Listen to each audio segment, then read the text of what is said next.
Ladies and gentlemen, we present to you a weekly podcast for the more sophisticated beer drinker. So sit back, pour yourself a pint, and enjoy the internet's longest running 100% blind roundtable taste test beer review show. You're listening to The Beer Snobs.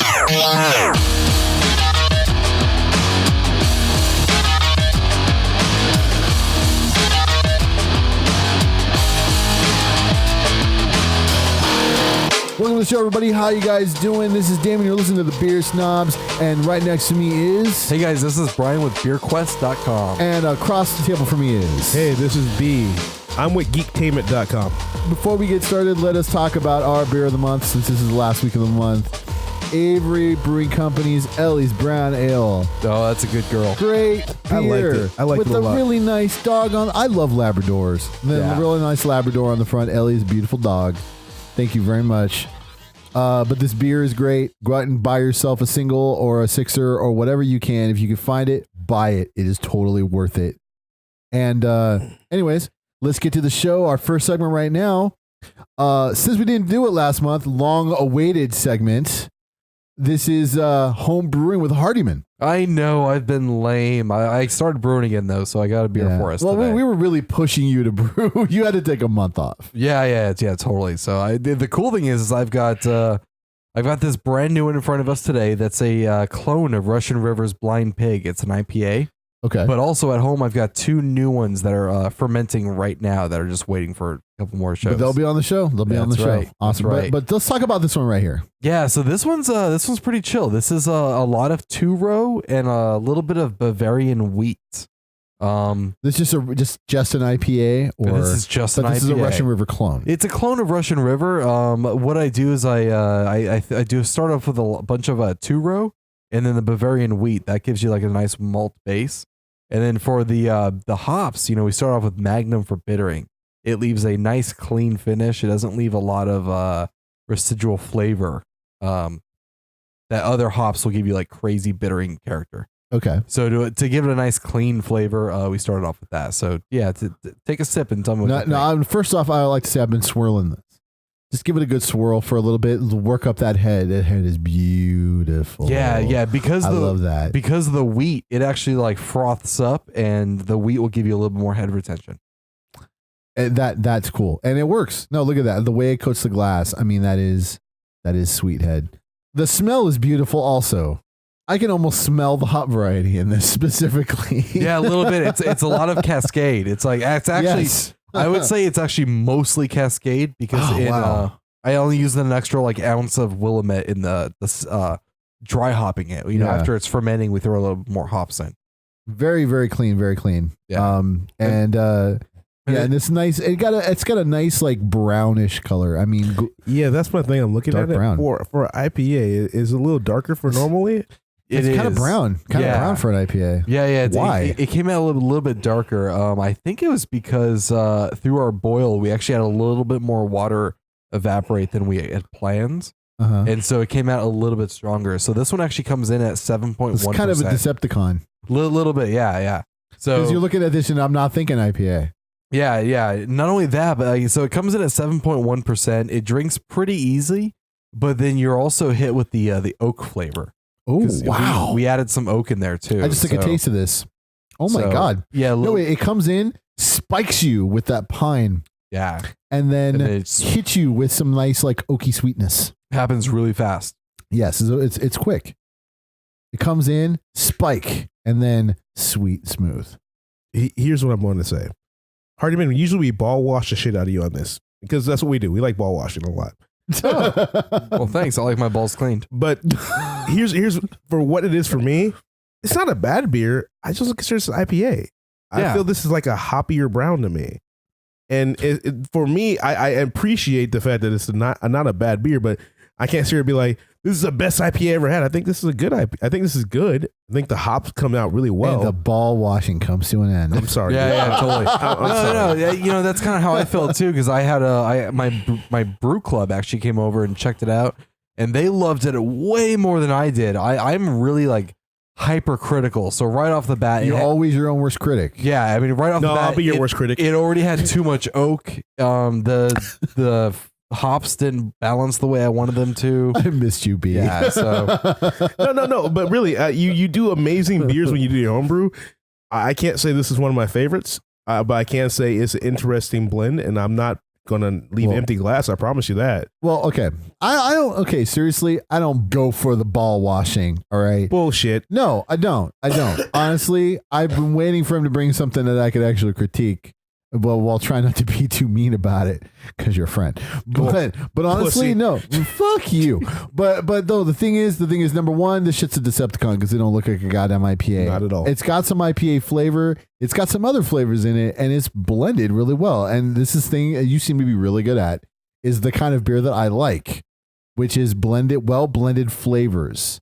Like, and you've done it again. No. I'm with you. There's a really good flavor. Yeah, it's IPA. With, I don't think you hit the IPA though. I think you hit a almost like an hoppy amber. brown. Yeah, hoppy brown or hoppy amber. Yeah. And I like that though. It's not bad. Okay, strictly looking at it, I wouldn't say it's an IPA. Tasting it, I can taste the hop level of an IPA. It does have a lot of hops in it.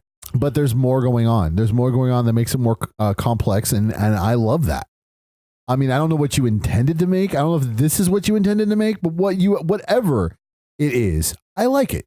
And that's authentically my opinion. I'm not ball washing you. Yeah, I mean, this one came out pretty good. It came out the way I wanted it to. But let's, instead of the compliments, let's talk more about the process because that's the point of this segment. So tell us more about what went through the making of this. Well, I mean, the cool thing about this was my first beer started off in a fermentation chamber. Okay. So what that is because I recently moved, I had nowhere to actually ferment any of my beer. And that's why I had not been brewing for a while because I literally had nowhere to make it.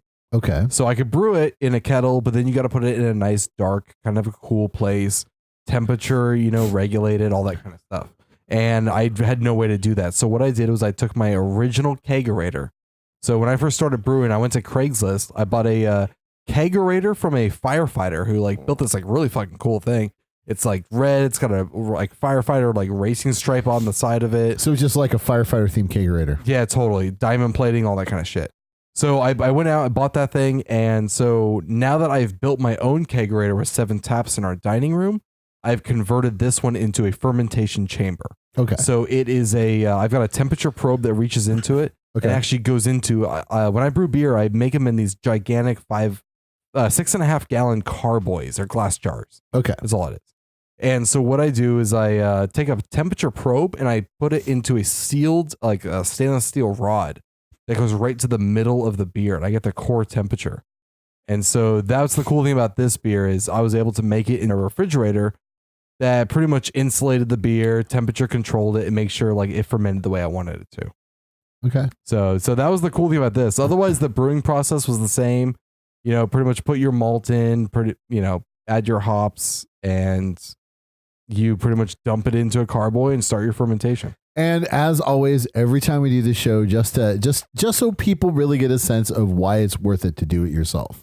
How much did the materials cost? Oh, okay. This one was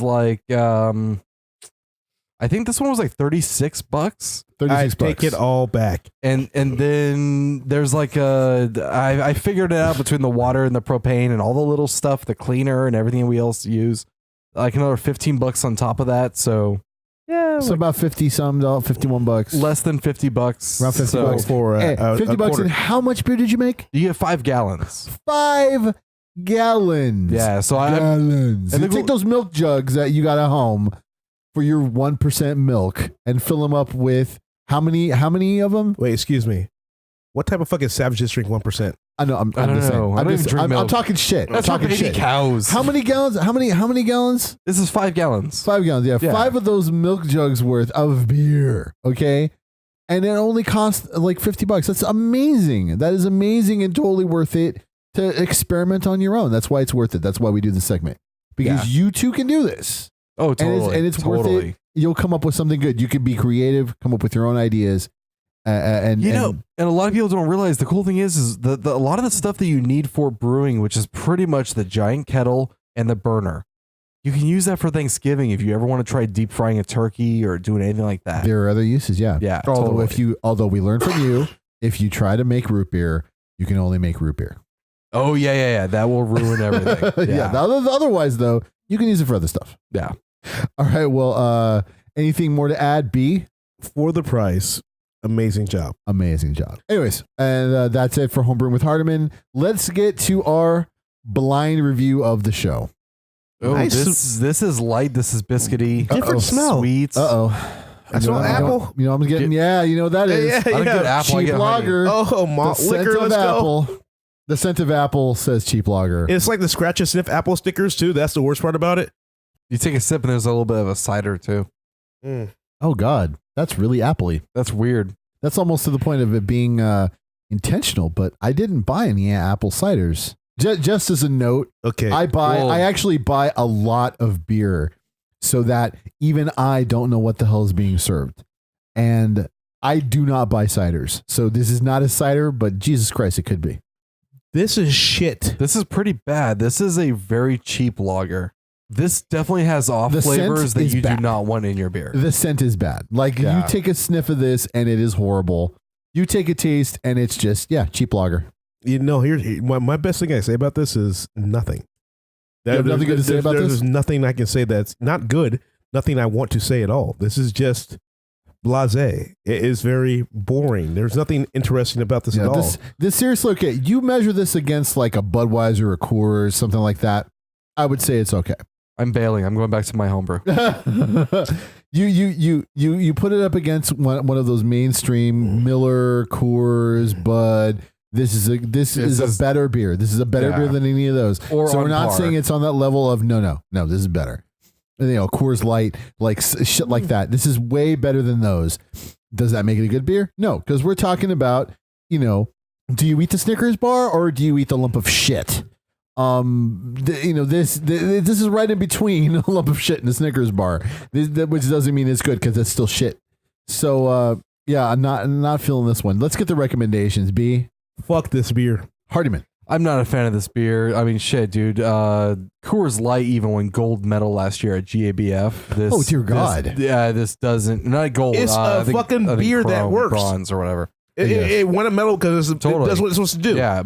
It's like PBR. PBR's a shit beer, Oh, fuck PBR. but it tastes like how it's supposed to I wouldn't taste. drink that shit for free. Am I right, Hardyman? Yeah. I won't even drink that It's shit for free. good. But let's It's not good. get off. But Banquet and all that. This beer. But this does not stack up to them. This is not better. Okay. This is shit. Okay. I would not buy it. I do not think this beer is bottom of the barrel at all. I see there is a slight quality to it compared to absolutely shitty beers, but compared to decent beers, compared to good beers, compared to great beers, it does not hold a fucking candle. I am going to echo the sentiments of my friends here and say it is no. 3 out of 3 against. Let's find out what this is. Oh God, this is Metolius Rivers Ales Yellow Sally Blonde Ale. This is a Where blonde. the fuck did you find this shit at? Where'd I find this shit? Yeah. Where? Revenge of the 99-cent store. Oh, those bastards. Way to fuck us over, 99-cent store.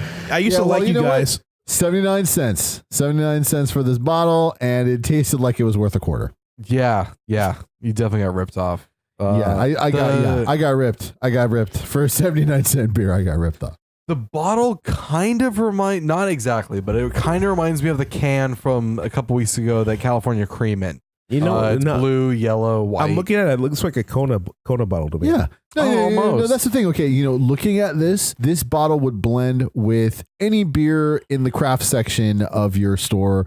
Most of the stuff that they put on the shelves, a Total Wine, this would totally blend. Like Actually, it's where it'll fit it's a little perfect at? yellow label with a little blue off of it. It's got a fishing lure and a fish on the top. Like It looks like a Trader Joe's beer. It does. Kinda. Trader Joe's beer, straight up. Yeah. The moral of the story is to just make it yourself. Yeah. Obviously. This one comes from Metolius Brews. It's a subsidiary of World Brews. Oh, those bastards. You I guys hate should stop World doing Brews. that. You guys should stop doing whatever you're doing. Just find another business. World Brews is one of the worst companies out there. And guess They what? want to make a big So pie. far- They make big flats. They make big flats. They make Wait, big they make flats. big flats. They Oh my make big god. flats. Yes. No, they do a lot of beers. We've They do actually lots of we've beers. actually approved one of their beers in the past, but Really? yeah, we have. Oh. Technically we have, but that was the only winner they ever came up with. With this one right here, right. This is a stinker. The Metolius River Ales, Yellow Sally Blonde Ale. This looks like it might be a decent craft, but it is a piece of shit. Like you said before, so fucking Transformer. Or not Transformer. Decepticon. It looks like something you want to enjoy, but when you taste it, you're not enjoying anything. No. I mean, there's a trout on the top and a lure on the bottom. Right? It's a trout, right? Probably, yeah. I'm guessing a fish. So it's like a red-headed hooker. Ultimately, stay away from fire crotches. I mean, the bottle, okay, I give them kudos for making a bottle that doesn't look idiotic, because there's a lot of good beer companies that make stupid-looking designs for the bottles. It has a fish and like bait on it. It's the perfect lure. No, it's the perfect craft beer fucking bottle. Yeah. Like, listen, what else are you gonna put on there? I'm gonna put on a fucking hook and a pirate, and then on top of that, he's gonna have not a peg leg, but another beer bottle for a peg leg. Yeah, that's a craft beer fucking logo. This is a good craft beer label. It's as ridiculous as the rest of them, I guess. Yes, I mean, it had Metolius. What the fuck's Metolius? So we have wacky craft beer names all fucking day long. Yes. This shit, here's what it is. This is a fucking craft beer ninja. It's all marketing. Okay, wait, not ninja. What's the best word? Not ninja. Craft beer. What's the thing that's like, supposed to be a ninja but not I'd cool? say ad agency. Craft beer ad agency. They figured out everything you wanted in the craft beer. Look, there's a fish. Look, there's a lure. Somebody likes this fish and lure are going to buy this and think it's a good beer. It's fuck you, people. No, this is a Decepticon. Fuck you, people. This is the Decepticon show. Just call it fresh and local. We had an IPA. Yeah, no shit. We had an IPA that looked like a brown, and we had a piece of shit that looked like a good craft. No, they didn't look like good craft. It looked like a piece of shit. The shit did not even fucking have a head. This is the fucking wrongest shit ever. I'm talking about the bottle, B. Listen, it makes you cry. If you see some meticulous bullshit, do not buy this shit. What you do is just pull it off the shelf and put it in the wrong place. All right. So nobody else can buy it for you. Let's close it out. Metolius, River Ales, Yellow Sally Blonde Ale. You got a 3 out of 3 against fuck you, you suck. Thanks a lot for listening. Final time to talk about it. Avery Brewing Company's Ellie's Brown Ale. That's right. That's our beer of the month. That was a good beer of the month. And this was a good one. Infinitely better than that shit. Yes. Infinitely better. This is a good beer. You really good drinkability. I would almost say at 5.5 you could session this. I mean, this is good. Yes. This is good. This is a good solid beer. Thank you to Avery Brewing Company. That is it for the show. Any last words, Mr. Hardyman? Guys, this is Brian from Beer Quest, and I've got 3 dogs at home, and they're all assholes. B.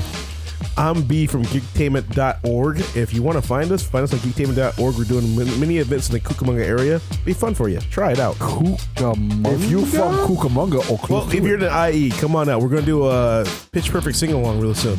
IE?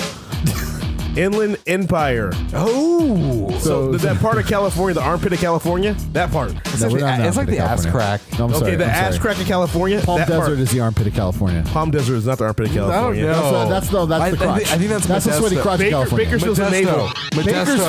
Bakersfield is the armpit of California. Palm Desert is the sweaty crotch of California. I don't know. I feel like Bakersfield. I'll be there next weekend, so you're probably right. So figure it out. Anyway. Yeah. All right. Geektainment.org. We'll figure it all out. See you next month. Thanks a lot for listening, everybody. Auf Wiedersehen.